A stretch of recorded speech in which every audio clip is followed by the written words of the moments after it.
पर भी भारतीय जनता पार्टी का नाम नहीं है।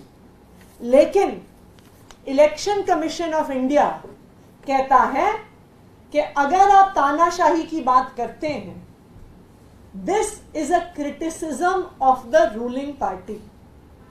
यानी इलेक्शन कमीशन ऑफ इंडिया खुद मानता है कि भारतीय जनता पार्टी इस देश में तानाशाही चला रही है। तानाशाही के किसी भी विरोध को वो भारतीय जनता पार्टी का विरोध मान रहे हैं। तानाशाही की किसी भी बात को वो प्रधानमंत्री नरेंद्र मोदी जी की बात मान रहे हैं, क्योंकि उनको भी पता है कि आज भारतीय जनता पार्टी पूरी तरह एक तानाशाही के लक्षण दिखा रही है।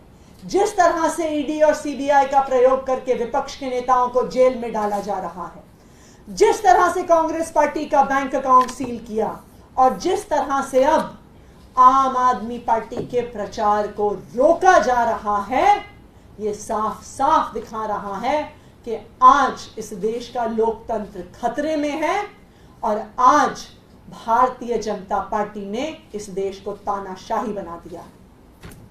मैं इलेक्शन कमीशन ऑफ इंडिया को यह याद दिलाना चाहूंगी, मैं इलेक्शन कमीशन ऑफ इंडिया के तीनों सदस्यों को यह याद दिलाना चाहूंगी कि आप लोग टीएन शेषन जैसे इलेक्शन कमिश्नर्स के उत्तराधिकारी हैं।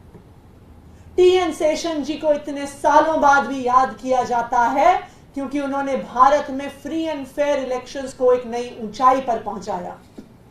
मैं आज के इलेक्शन कमिश्नर से ये अपील करती हूं, मैं चाहती हूं कि ऐसा ना हो कि कुछ साल बाद 2024 के इलेक्शन को याद किया जाए कि ये वो इलेक्शन था जिसमें भारत का लोकतंत्र खत्म हो गया।